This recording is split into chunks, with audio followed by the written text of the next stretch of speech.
When starting a business, what comes first? It can be overwhelming. We're going to chat about it on tonight's show. You don't want to miss it.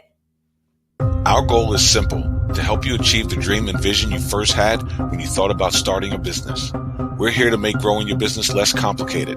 There are building blocks to build a sustainable business. We promise to seek them out and address them all. The Better Your Business Show starts now.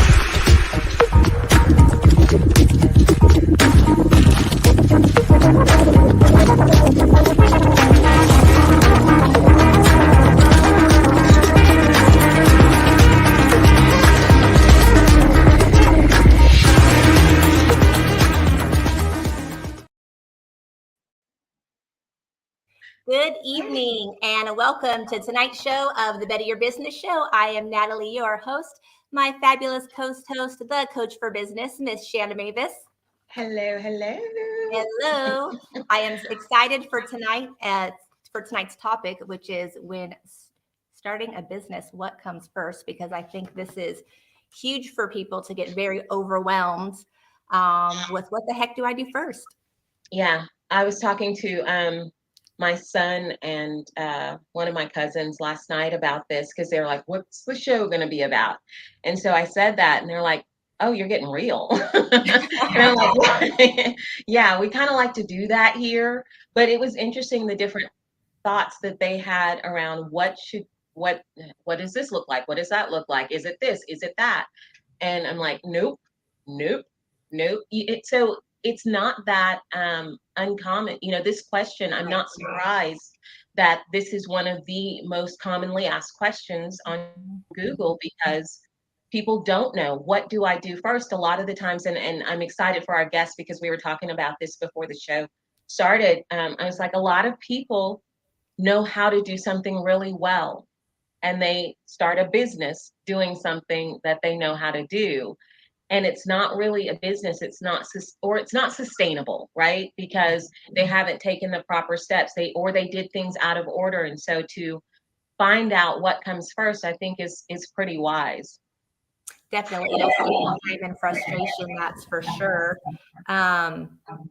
And I think that there's many of us that do that, but I also think now it's 2023 and there's so many people that have traveled the road before us now.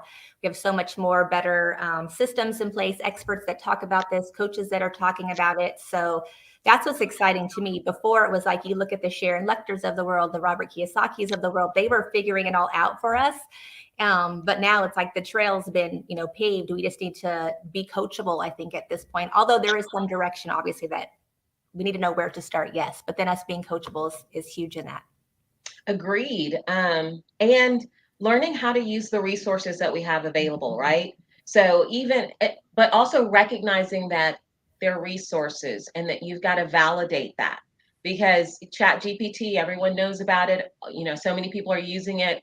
I even went through the process of putting this exact question in there to find out what it said. And the information that it spit back out at me, I was like, okay, well, those are definitely steps for starting a business. And I was like, but what about this? And it's like, oh yeah, my bad.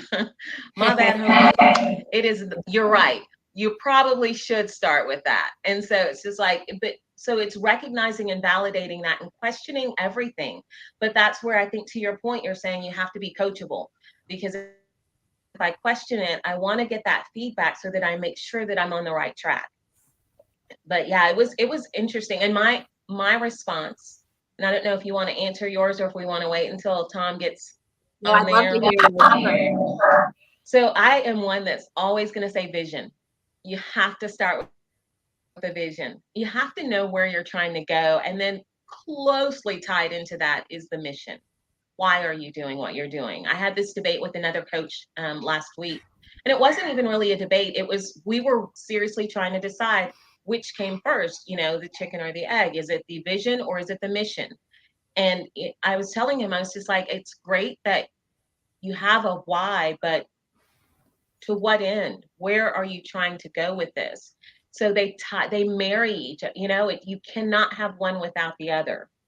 But so that's going to be my answer every time, is start with your vision so that you know where you're going, and you can invite other people along, right? Because now they know where they're going as well. It's not Right. this, oh, I'm starting this business selling tamales. Oh, okay. Well, how can I help? Well, I don't know. Well, what are you doing, or who are you selling to, or where are you going to go? And it's just like a lot of people will just answer on the fly. It's like, okay, I'm going to do this, or I'm going to go and do this fair this weekend. And then it's a few months before the next thing because they're trying to catch up on other things, or post on social media, or do all of these things that aren't really benefiting them right now necessarily, right? So Yeah. that's where I would go. My answer is going to be money. Did you say money? Yes, shockingly, it's going to be money. And I'm going to tell you why. Is because I don't think that most people, when they're starting out a business, if you look at the amount that fail, and if you look at the amount of people that go from employee to self-employed to business owner, it's such a small percentage. But I think that what keeps people inspired and going is the money. And not having planned it out as much. So I am going to obviously talk about why do they want to start their business? What is their passion? What are their skills? But there's a lot, we have unlimited possibilities to what that business can be. So I'm going to look at, okay, what is your situation? I had Ed Oyama, who was on the show, tagged me in this mommies group the other day. And there was a mom, she just had a baby. She doesn't want to go back to work. She wants to start a business and work from home. Well, my first question is, how much money do you need to make every month? And how much time do you want to spend working? Right? Because that spread, your profit margins are going to matter. And the larger your profit margins are, then you have to work, right? If you're new to this, right, let's talk about what those options are, because we want to set you up for success in the best way possible, because those businesses, the bottom line of why they grow is because of money. I don't think that the majority of people, although there are some, I wish I was one of those, but I don't think the majority of people start off with a huge vision of, hey, I'm going to take over the world. And I think that's why once you grow into that, hey, I've done this, I've supplemented my income, I understand how to be self-employed now, I have the money out of the way, the mindset out of the way, now I can dream bigger. And I think that's when people's vision starts to grow. But if they're stressed about money, they can't see past that. That's true. I can get with that. But I still feel like you've got to have some vision, because typically what ends up happening is if you make a sale or you do this, then you kind of feel like that's the same process that you're going to have to follow every time. And that's not necessarily the case, right? So if you don't have any plan, you don't know where it's supposed to go. For sure, obviously. But I think people spend too much time on things that are irrelevant with that, if the bottom line is still to make money. True, because I don't believe that you have a business if you're not making money. And I know that I'm excited for Tom to come in, because it seems like he's the link between where you and I are, right? And he's got tools and resources 100. that everyone is going to, that will help you understand, how do I get from my vision or my mission to make money?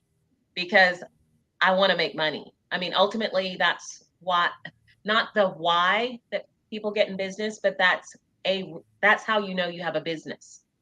It is making some sort of revenue, right? Generating revenue for you. Absolutely.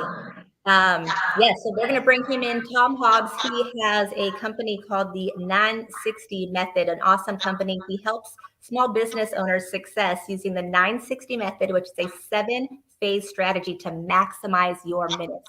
This man is efficient. We're going to talk about, he has a journal, the 960 Momentum Journal. We're going to talk a little bit about that tonight. He actually sent me a copy of it. And I love systems and efficiency, right? So I called him and I was like, are you sure you don't want to publish this? And he's like, no, Natalie, if you do it that way, there's too much taxes, which, right, I should have already known that. So I learned that from you. So thank you. He's awesome.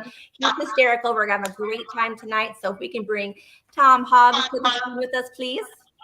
What is happening? Hey, Tom, hey. Thanks for joining us. Oh, my pleasure. Thanks for having me tonight. I couldn't help but overhear you guys talking in the background. Okay, good. I was wondering. So I'm going to actually drop a pin in real quick into your conversation. You got to have the money. That's number one and two. And you've got to have the vision. But here's where they kind of coalesce. If you think about it, when the very first person made it to the top of Mount Everest, he didn't start out saying, I'm going to climb a mountain today, right? In fact, he had to go 3 times to get up to the top of the hill because nobody had ever done it before. So he had to define the process, he had to master the process, and he had to conquer the process. Right. Because everyone else that had tried to do it died along the way. So their bodies are still up there. So I know that's morbid, but when you look at it from the business perspective, I call goals Everest goals because they're your big vision. Along the way, you have milestones Right. that walk you up the hill. But if you can't see that big vision, you can't monetize any part of it. So that's where you kind of have to weaponize your vision to turn it into money along the way. Mm-hmm. So they do go together because you have to know what direction you're going. Yes. But you also have to be able to afford to get to the next level. Yes. Agreed. And I think a lot of people try to go to the end. A lot of people try to go to the end. And that's why we have the average small business owner making $60,000 a year, as opposed to the average small business owner making 120. Mm-hmm. In fact, 86% of those small business owners will never eclipse the 6-figure mark. Right. Which is what leads to the 83% failure rate ultimately, because there's no cash flow. So 100%. Well, it's interesting. How's that for a starter? That's awesome. Well, it makes me think. I always go back to scripture. I always think about without vision, the people will perish, right? We have to have some direction of where we're going in life, right? That's just so important. Before money, right? We have to have some sense of where we want to go. But I was thinking about the other day, we had this new system that our tech guy had showed us, and I used an old clip actually of you and I, Shanna, had came up, and I was talking about from in 2004 how I wanted to make a 6-figure income. That was the big deal at that time, to hit 6 figures. And in my industry, you had a 95% chance of hitting 6 figures in 10 years. My thought to myself was, I'll never hit 6 figures in my job. So even if I take 12, 15 years, I'm still going to go for it. But one of the things that I noticed from that, there were several people that I run business with along the way that had come from different backgrounds, making $30,000, $40,000 a year. They came full time as self-employed, but their income never increased. Because their paradigm held them back. Right. It's like the little gyroscope on an airplane. When it's taking off from Los Angeles to Washington, D.C., if it gets off by 2 degrees, the gyroscope brings it back. You always come back to your baseline. Mm-hmm. If you're geared to make $30,000 a year and you're all of a sudden on track to make 40, your gears kick in and they pull you back so that you average back out. So in order to really make money, you have to shift your mind. That's why my YouTube is all about mind shift. I hate mindset because people get stuck in those. I like that. Oh, I like that. That's good. Yeah. That is good. Zing! There's the first zinger of the day. It's true. Well, and I had a mentor. It's funny. He had just left me a message on social media. I got really emotional because I hadn't talked to him for a while. But he had said, obviously, he'd always say, if you want to increase your cash flow, change your zip code. Right? Yeah. And so I did that. I changed my associations twice to make sure I was around people who are a higher identity. And so I ended up living at the beach, right? Higher identity, because I knew that was going to be the fastest thing for me to shift my identity and that number and raise my standards for me. And so it's just true. That has to be part of the recipe. Yeah. What's his name? Something, Bill Milet? Is that his name? Oh, Ed Milet. Yeah. Ed Milet. Thank you. Sometimes I lose those small little details, but I heard him in a podcast once. He talked about touching the lifestyle you want. So even if you can't afford to join the country club for the golf membership, join it for the social membership so you can touch the lifestyle. Same with your zip code change. That way you're leveling up all the time. So my mentor is mentored by him. Oh, funny. That's funny. So there you go, full circle again. Yeah, that's funny. Well, awesome. So let's talk a little bit about, what are your thoughts on using the 960 method? So let's talk about the etymology of the 960 method first, because I love explaining branding for people, right? Because you can't just come out and say, I'm going to name my company Chopsticks because we're selling tires, right? It's incongruent. So your brand actually has to match what your product is, so it matches what you're delivering. So the 960 method, science says we sleep 8 hours a day. Some of us do, but whatever, I don't. But say we do 8 hours a day, that leaves 16 hours in the day. Every hour has 60 minutes. Therefore, 60 times 16 is 960.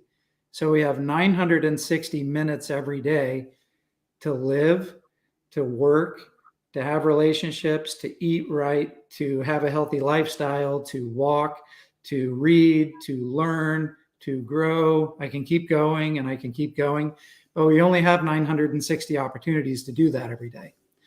So inside the 960 method, it's not about learning how to do more. It's about learning how to do things effectively so that you can learn to do them efficiently, but you have to start doing them right first. You can't build automation until you understand the process. Then it's about transitioning faster.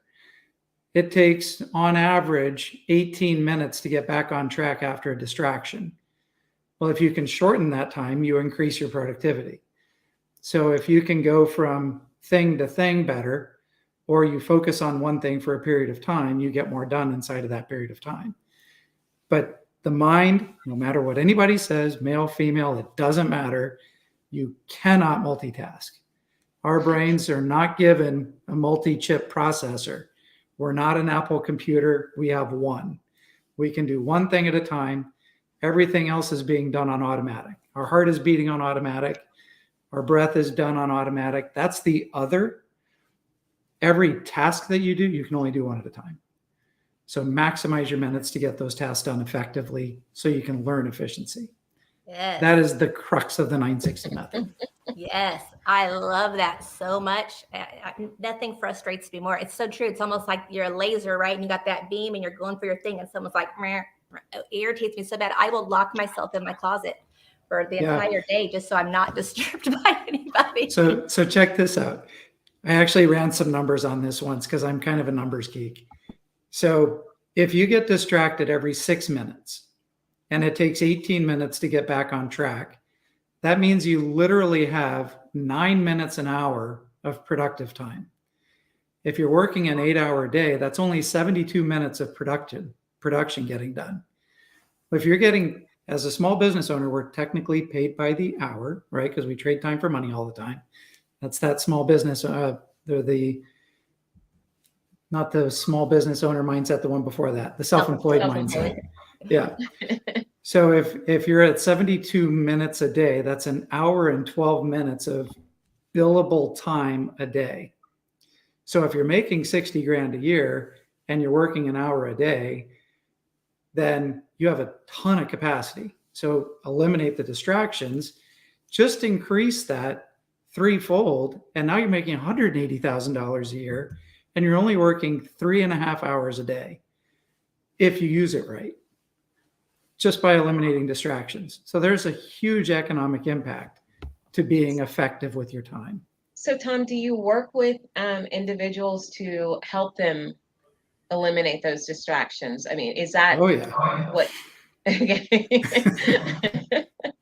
If you ask me to list off the 13 top distractions, I'll stumble somewhere around 4, but email is one. So you want to turn off all your email notifications. Text messages are 2. So turn off all text message notifications. The phone, this blunt instrument, this marketing object, is also a big distraction. So there's 3. But if you're in an office, every single person that walks by your window, that's a distraction. Every single person that pops their head in the door is a distraction. Every single paper clip that moves out of place, because that happens in offices, they move by themselves, is a distraction. And I could keep going on and on and on. But in order to be effective, you have to eliminate those. All right. Well, let's jump into the Dear BYBS segment so that you can give us an answer. We want to hear your thoughts on what the audience member wrote in. I am Hi. trying to multitask here, so. Pause for a second, bring up the letter. I got it, Tom. I got Great it. job, Shanna. All right. Dear Better Your Business Show, I want to create a subscription-based service that provides customized meal plans and grocery lists for busy professionals who want to eat healthy, but don't have the time to plan and shop for meals themselves. I know how challenging it can be to find the time and energy to prioritize healthy living. That's why I'm passionate about creating a solution that makes it easy for people to eat well when they're short on time. I'm feeling overwhelmed by all the different tasks that need to be completed. What are the most important things to focus on in the beginning stages, and how can I ensure that I'm not getting bogged down by minor details that can wait until later? Best, Sarah Eats. Oh, I love this. Okay. So this is where I would start off with a combination of where you guys started off the dialogue.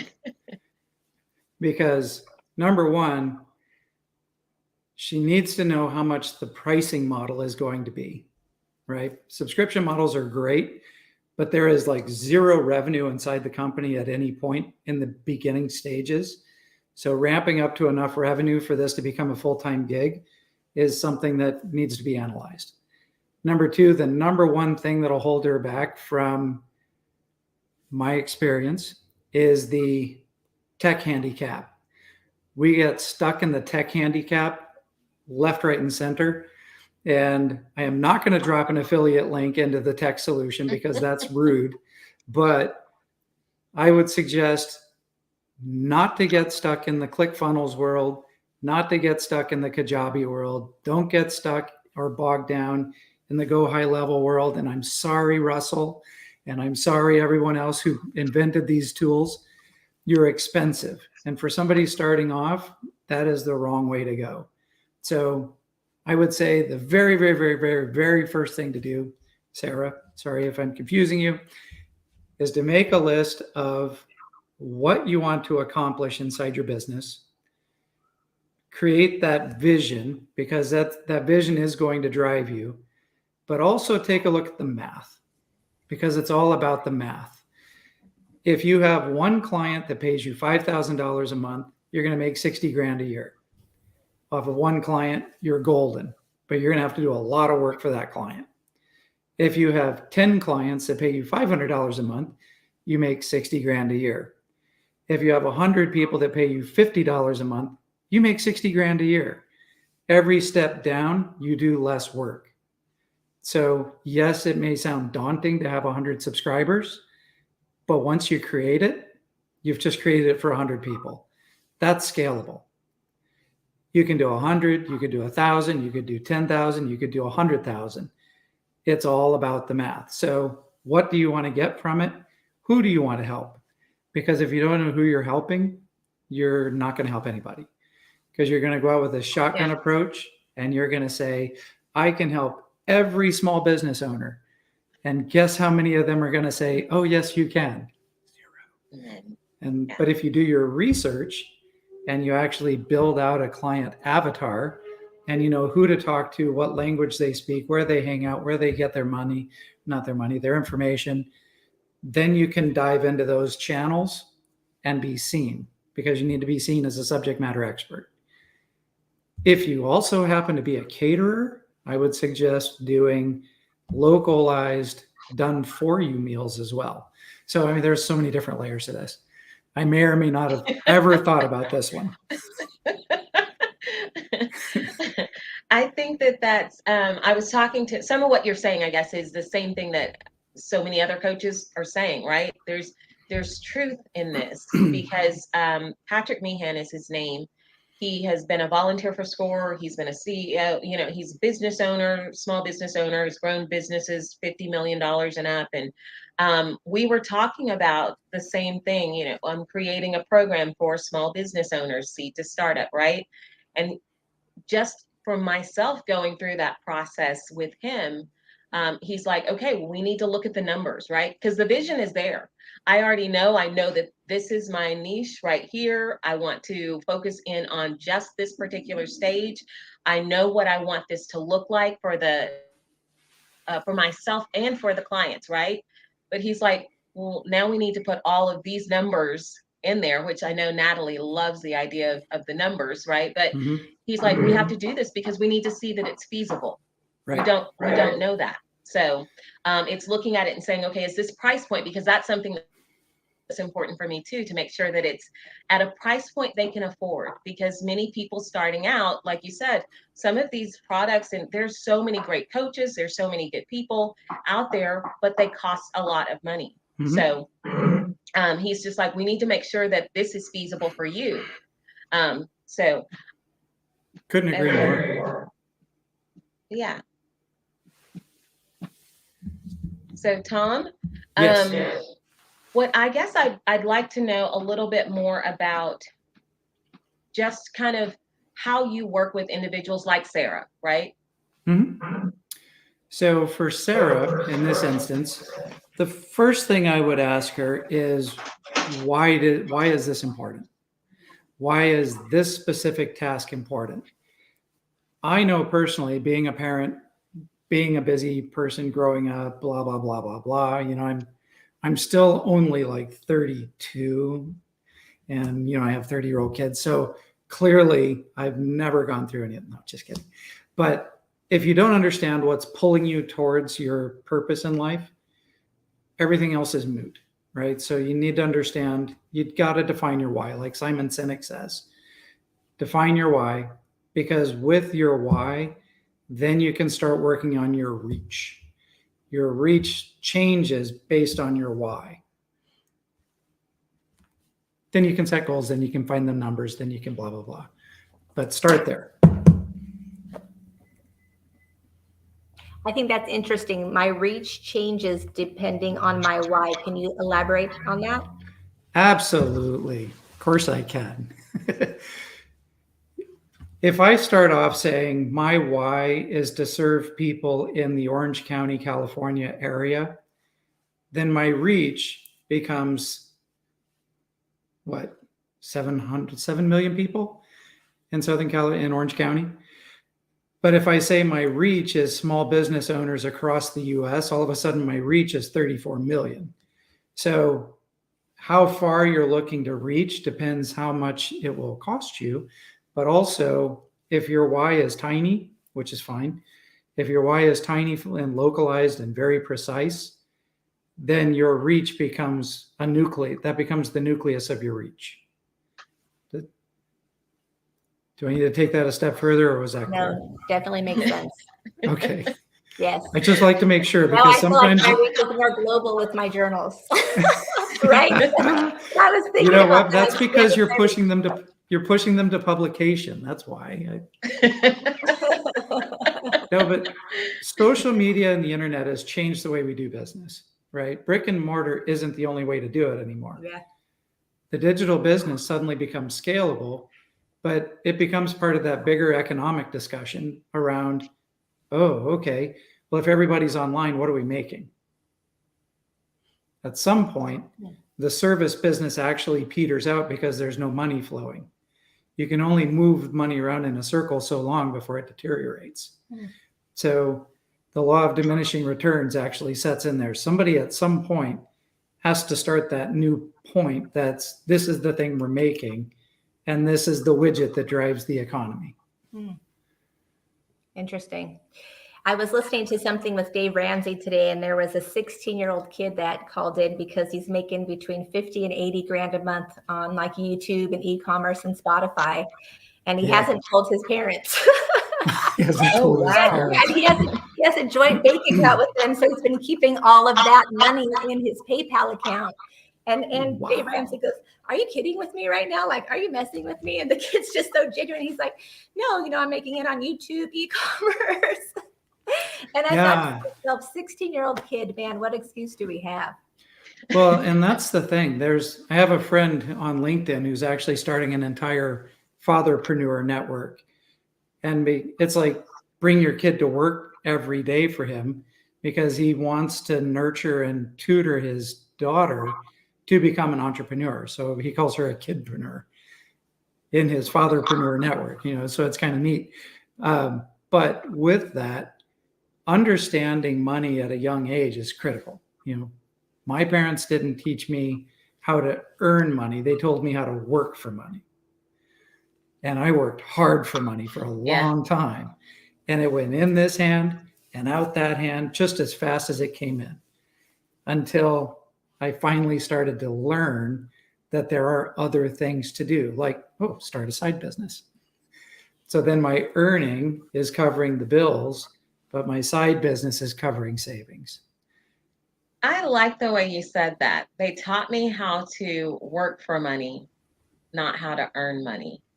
Mhm. And I think that's how most of us came up, right? I would think so. You graduate from high school, you go to college, you get a job, you work for this person until you retire, and then you don't have enough money to live on. And then we become dependent. And our kids are taking care of us, the government's taking care of us, and our economy is shot. However, we all have it within our power to control our own economy. Yes. By making small little adjustments. Yeah. Let's go. Exactly. I love that, Natalie. Well, let's use Amy's email for an example, right? If I'm running a catering business and I cater parties, but I build up this other vertical that says, here's a subscription model for $10 a month, and I'm going to help busy mompreneurs meal prep and cook better meals so we can improve the health of our nation, right? What is the impact of that? Long-term big vision is we make skinnier people who are less of a burden on the healthcare industry. We reduce inflammation in people, which reduces cancer-causing agents. We reduce inflammation, which reduces the amount of diabetes in the world. All of a sudden, we're reducing the dependence on pharmaceuticals. We're reducing the dependence on medicines and doctor regular visits. So we bring down healthcare costs, right? All off of one simple little subscription model that has a bigger vision than just, here's how to make spaghetti that's keto, right? It's bigger than that. Yeah. Mm-hmm.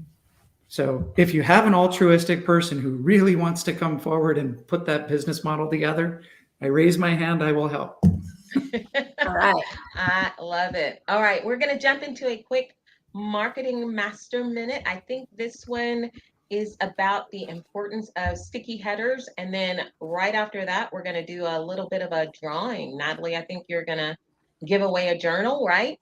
Yep. Okay, super exciting. Let's do the Master Minute first, and then we'll go right into that drawing. All right. Our digital marketing tip number 1, why your website needs a sticky header. What's a sticky header, you ask? It's basically a menu that stays with the visitor as they scroll down the page. This is important because it allows your website visitor quick access to the info they need, including other pages on your website, your telephone number, and other important buttons and links you may have, such as a schedule appointment button, a request a quote link, or a contact now button.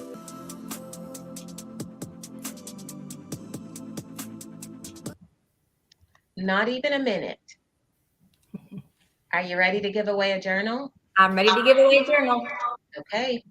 Let me bring up your wheel. All right. So awesome. So real quick, I just wanted to do a giveaway for Mother's Day. The intentions is for us to do this giveaway once a month. I know I kind of just had 2 back to back, but I realized that the day that I want to do the giveaway, most holidays fall on. And if I'm going to do it for a holiday, it didn't make sense. So we switched it. I wanted to give out a journal to a super awesome mom. If you guys don't know, a few months ago, I started a line of journal on Amazon. We have over 230 journals on there. They are super cute, 200 page. We have soft cover, hardcover. You can find out a little bit about me on the bio page in the back. Oh, and there's our winner, Sarah. Awesome. Congratulations to Sarah. And she's actually my client, so that's exciting to, she has an amazing story to share it someday. So awesome. I did a drawing. Yeah, yes, you did. The next year we will be having one for Father's Day, Tom. So, all right, Tom, we definitely want to talk about more of your drawings, but we're going to take just a quick break, reset our brains for a little bit, grab a drink, and then we'll come right back to you. Perfect. A wise man once asked, what if Starting a business was like jumping out of a plane. And like 76% of businesses, what if 76% of parachutes failed before you reached the destination? What about those of you who have already jumped?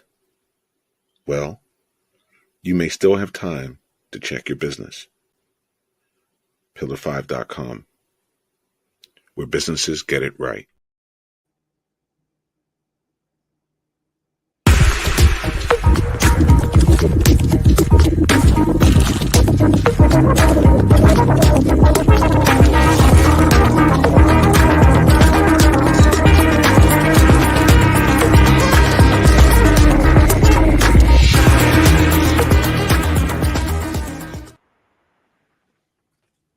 All right, welcome I don't back know to how the Better Carlton does Business Show. I'm Natalie, your host, and we are here with Tom Hobbs, and we are talking about when starting a business, what comes first. So The chicken and the egg. the chicken and the egg. Yes, it was funny. I actually Googled that. What came first, the chicken or the egg, right? To just kind of see what they would say in terms of business. It was interesting. Very, very interesting.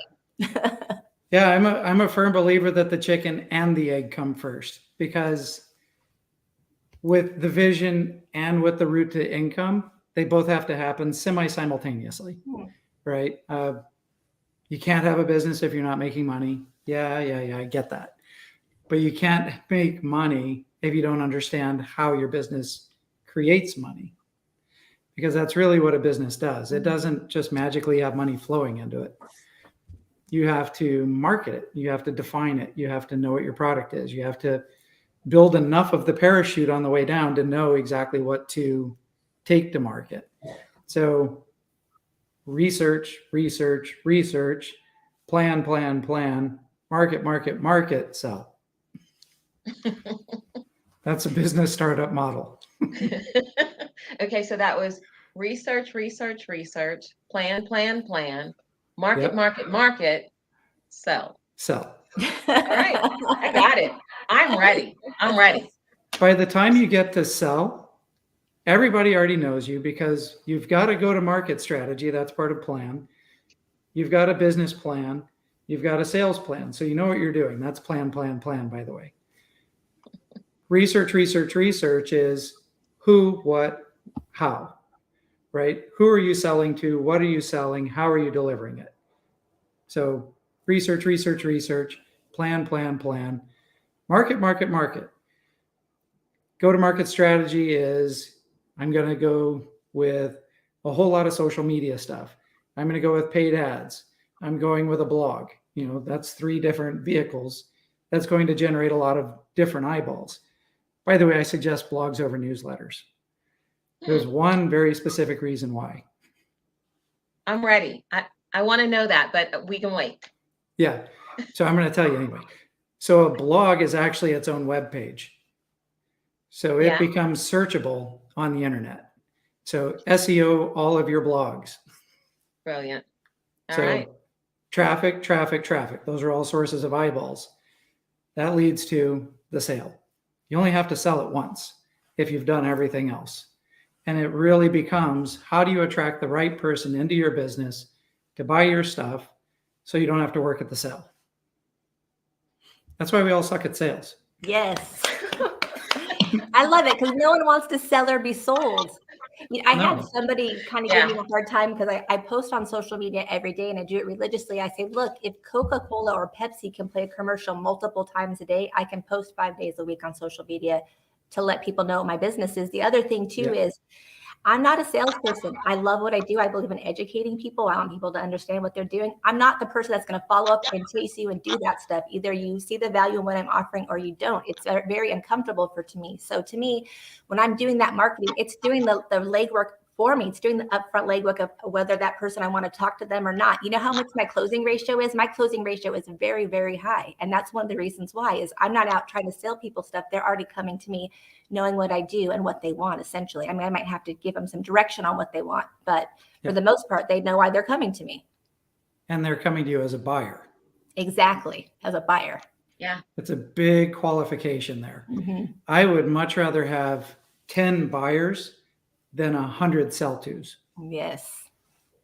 because I'll walk away with 8 sales versus 2. Mhm. Yeah. And one's a lot more work. The 2 sales is a lot more work. Yeah, it's kind of funny you mentioned that. My next article, I haven't decided if it's going to go on the YouTube channel or if it's going up as a blog, is actually talking about how long it took me to figure out that I was talking to the wrong people and what it cost me. It was so painful. But it's not about the dollars at that point. It's about the emotional carnage that's left behind. Because if you have 88 conversations and 88 no's, let me put it that way, 88 no conversations and 2 yeses over 7 months, it takes a toll because you think you're no good at what you're doing and that your product is awful and that there is no market for it. Because when we're creating our businesses, we're really creating reflections of ourselves. I guarantee you there's not a coach in the world that did not build a product for them first. My journal that I have, I built for me because it captured everything that I needed. It just also happens to psychologically impact growth. Oops, but that wasn't the intention. It was all about how do I set up a routine? How do I have it morning and night? How do I limit my field of focus? And how do I get it done? And how do I applaud myself? The last part is probably the most important part because as a small business owner, it's a team of 1 and your boss is the same person that's writing your checks. Oh, by the way, it's you. And if you don't applaud yourself, no one else will. If you also don't micromanage yourself, no one else will. So if you want to be successful, you got to show up. So I'm glad you brought up your journal because before the show, when we were talking about this topic of when starting a business, what comes first, we were going back and forth between the 3 of us. Is it, getting money? Is it vision? Is it mission? What is it? And you started talking about your journal, which was my first introduction to it, right? So I would love for you to share that with the audience. I think Natalie's got the link up there for the journal for everyone out there. Please check it out because this is pretty amazing walking through these initial stages of business. So Tom, tell us about it.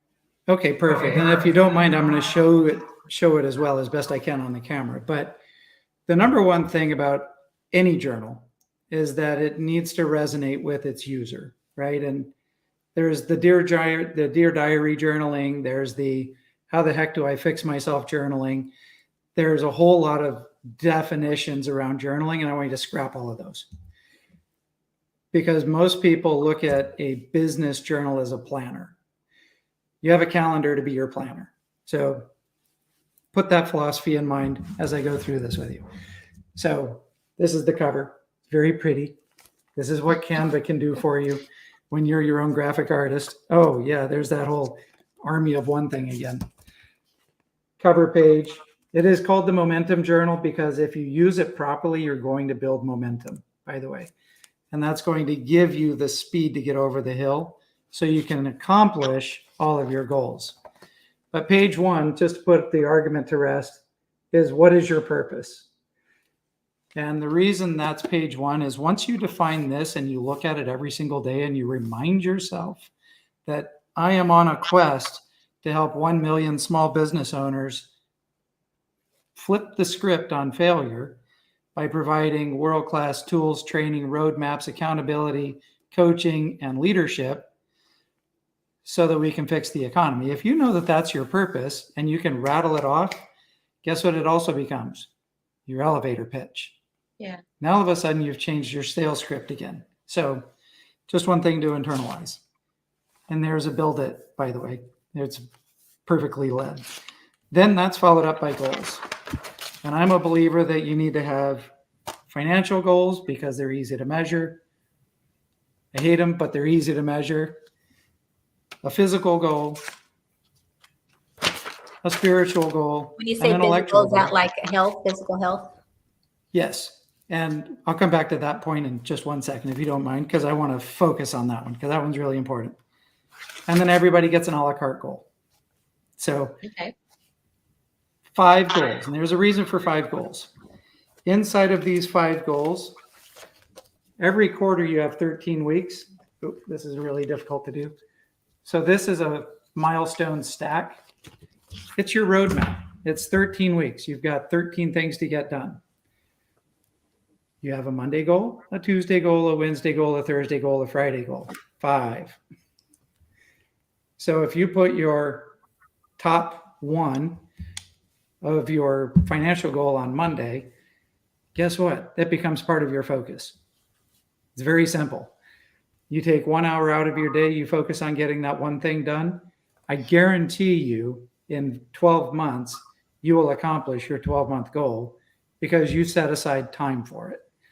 That's why people don't accomplish goals. It's not because they're hard. It's because they don't budget the time for it. It's not important. Therefore, it's not really a goal. It's a dream. Let's go back to the point that you were just asking. But I don't remember what it was. Oh, health. Yeah, there it is. Health is probably the most important thing that you can do as a small business owner and maintain. Like I just mentioned, if you change your diet a little bit and you go to that healthy eating model, it reduces all these other problems. But if you aren't healthy, you're going to have bad relationships because you're going to be constantly grumpy because you're not healthy. Something always hurts. If pain is a great deterrent for happiness. So Yeah. bear that in mind. If you're not healthy, you're never going to make wealth because you're not going to want to put in the reps. You're not going to do the heavy lifting. You're not going to do the work. So by not being healthy, that is the linchpin to great relationships, great wealth, and happiness. Personal opinion. And if you aren't healthy, it wipes out your money so quickly. It costs a lot of money to get your health back. That's the other. Unless you have long-term health care or long-term, unless you have long-term care insurance. Exactly. Yeah, because long-term care, I think the average rate on that is like 20 grand a month. So if you get super, super, super sick, it's going to cost you 20 grand a month. Say you're in that condition for 3 years. That's 36 months at 20 grand a month. That's $7.2 million that it'll cost you. Yeah. Well, I mean, not even if you're older. I had a neck injury right before the pandemic. And I got blessed because I dealt with my neck injury right before the pandemic when everything went online. And so that's one of the reasons why I kicked up my marketing so strong. And my business did great during the pandemic. It grew during the pandemic. Actually, I see a lot of that was because people were investing in insurance and seeing the value in that. But that was a hard time to stay focused, get myself doing those things when I was in chronic pain like that. And that was one thing that I learned. It's one of the reasons why I was like, okay, what am I going to do next to get that residual income going? Because,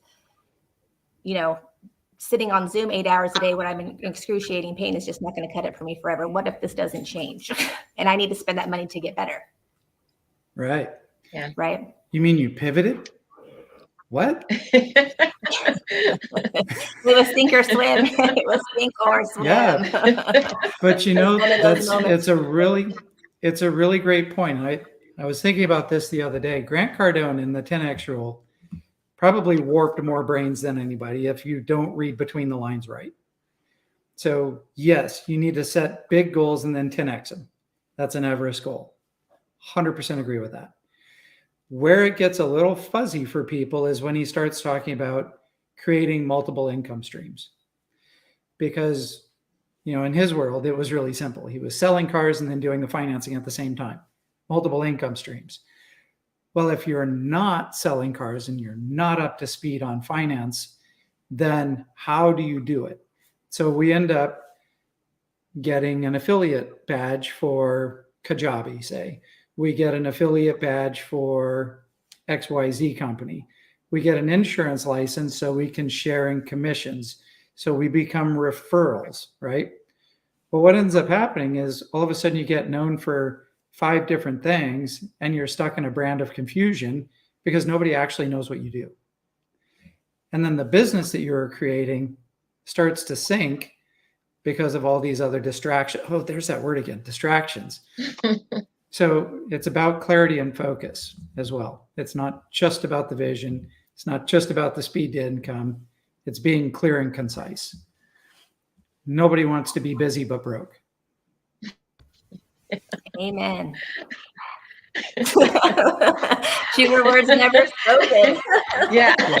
I may or may not have a lot of one-liners. Yeah. I'm Awesome, almost Tom. sorry we're out of time with you because I that know. right there. Tom, you have been a blast. Thank you so much for being on the show tonight and Yes. joining us. We have his link for his journal scrolling across the bottom. You can find him on LinkedIn. I have his website, hobbssolutions.com on there. Go in there, check out, see what he does, right? Find out what you need to do to get your business started. Maybe he's someone that can help you on your journey. He obviously knows his stuff. He's very efficient and systematized. And really, that's who you want on your team when you're starting a business, right? So I choose you, Tom. Nice. Yes, thanks so much You for need to being come here. up with another acronym like CPR. Yeah. Awesome. Thanks so Thank much, you. Tom. Thanks, everyone. Wow. That was amazing. Oh, okay. Well, Oh. I think we both. Very good. There he You don't is, want him and to there he's leave. You not. don't want him to leave. We really didn't want you to go, Tom. Oh my goodness. Well, this is almost hard for me to say, especially, trying to follow Tom. So I guess I won't. I'm going to go ahead and not multitask, but grab the Master Minute Technology from It's Your Boy Fitzroy. I never even heard of this. I was so excited when I saw this because I was like, this is going to save so many people so much time. Now, I looked at this more as a tool for employees, self-employed, maybe business owners. Share this with anyone who's doing this type of work for you, but I'm going to go ahead and pull it up so we can take a look at it. It's coming.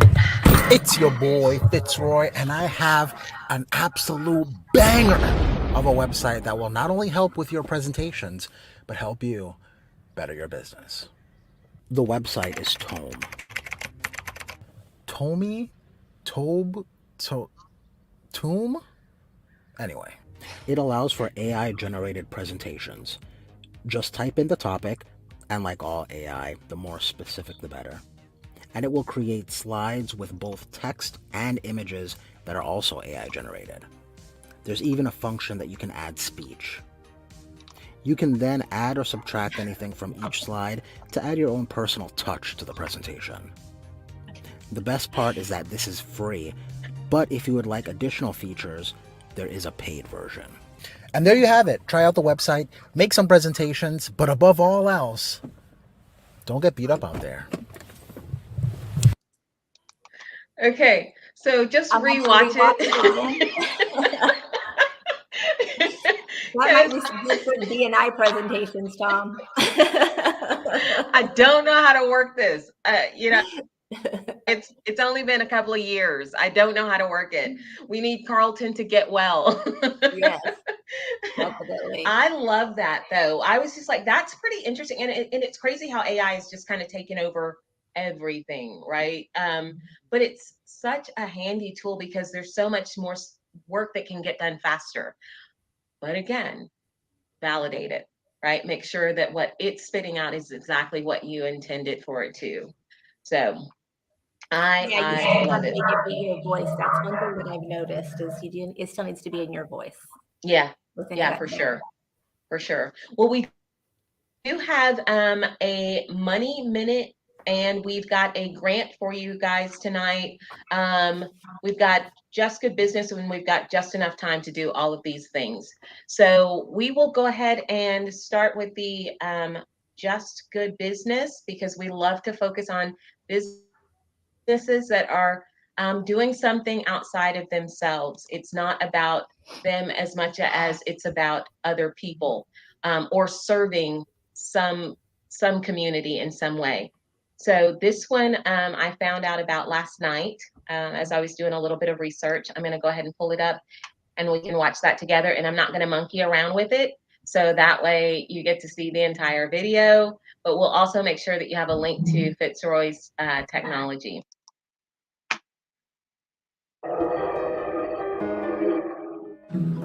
In New York City, there is an office. In it, you'll find lots of socks, underwear, and t-shirts. This is Bombas. They make these things. They're meticulously designed, extremely comfortable, come in lots of great colors, and the most extraordinary thing about them is happening every day, all around us, and goes mostly unnoticed. Let me explain. In Muskegon, Michigan, Kim buys these. Whether she knew it or not, she just committed an act of kindness. Because when you buy Bombas, you really buy two. One pair purchased equals one pair donated. So where's Kim's donation pair? In this van with Isaac. How's my hair? Isaac works in finance by day, and by night, volunteers with the Coalition for the Homeless. It's got the name on it right there. Every Tuesday night, he drives this van full of food, coats, and socks to those who need them all around New York City. Tonight, he gave Kim's donation pair to this gentleman. This all happened because of something that Dave and Randy, the founders of Bombas, learned back in 2013. Turns out that socks are the #1 most requested clothing item in homeless shelters.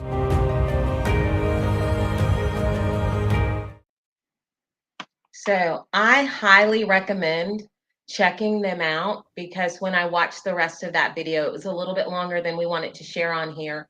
But the reason they said that is because if you're homeless, you're walking a lot, and it's so hard on your feet. And so socks can't be donated because of hygiene issues. So for them to donate those, that's why it's one of the most requested things. So also keep that in mind. If you're donating to homeless shelters, donate socks. They're needing those. I mean, because you see people on the street all the time, and there's only so much that any of us can do at any given point. So being able to contribute in this way, whether you buy it through Bombas and they're donating them, or you're buying it yourself and donating them, just recognize that is a need that needs to be filled. So do you have to go to their website to buy them, Shanna, or are they in stores or Amazon? That I don't know. I haven't seen them in any stores in Texas, but I don't know the last time I went to a store looking for socks.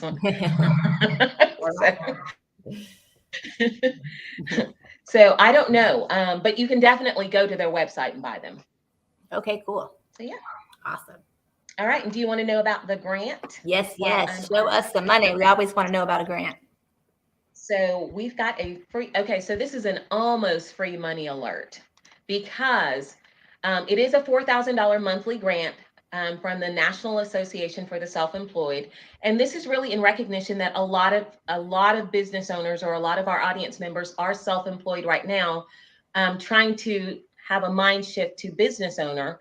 But right now, looking at this, if you join the National Association for the Self-Employed, you have access to apply for this monthly grant. $4,000 a month. It's designed for people who are trying to get to that next step. So they do them quarterly. Anyone that's through, I think, the end of June now, they will award in July, but they look at this, and it's just an amazing thing. When I saw that, I was like, okay, people need to know about it. It's $120 a year for the membership to the NASE. But I was like, $120 to get 4,000 potentially, that's nothing. Plus you have resources there. So it's not just about, getting the grant. It's about access to coaching, access to templates, to mentorship, whatever it is that you need. They're looking at this saying, okay, we've got something for you. That is awesome. That is awesome. I saw today too that Amazon is starting their grant back up, which is they're giving away $250,000. I don't know the details on it. I didn't look at it, but if you guys want to check that out too, this is just validation. $4,000 a month. That's almost $50,000 a year. I mean, that is amazing. What an opportunity. There's opportunity everywhere. We just need to pay attention, look forward, look at the positive, and we'll see these things in front of us. If we're looking backwards, we can't see these things. And so we just have to pay attention to that. Really, I should just leave that. It's almost 7 o'clock anyways, but one thing I did want to touch base on, just because of what we were talking about with Tom on the insurance and the living benefit side, the long-term care. Now life insurance has a component to it called living benefits. With those living benefits, you don't have to be a certain age. You don't have to pass away. You don't have to be in a retirement home to use them. They're very beneficial to have as part of your life insurance plan. Most of them don't charge extra to your fees. And then that way you can use that in place of if you do need to end up in assisted living, or if you just need, some help because you have, cancer or something and can't work, you're able to use that death benefit now. So it's very, very attractive. Definitely everyone should have one of those policies, I think. And the sooner the better, because the sooner we get them, the less expensive they are. You just never know where life's gonna take you. I had a lady reach out to me. She had wanted to get small policies for her kids. And I said, can I just be real with you for a minute? Have you ever experienced someone losing a child? You don't just go back to work. Right. So these are just kind of things you got to keep in mind. So anyways, that's my money minute for you guys. Take the time, get it out of the way. Yes, it sucks, but the sooner you get it done, the better. It'll put less money in your pocketbook. We love you guys. Thank you so much to Tom Hobbs for being here. He was awesome. Make sure you check him out. Go friend request him on LinkedIn. Follow him on his YouTube. Get those nuggets that you need so you can better your business. Have an awesome weekend, everybody. Happy Mother's Day to all the moms. Congratulations to Sarah. And we will see you all next week. Our goal is simple: to help you achieve the dream and vision you first had when you thought about starting a business. We're here to make growing your business less complicated. There are building blocks to build a sustainable business. We promise to seek them out and address them all. The Better Your Business Show starts now.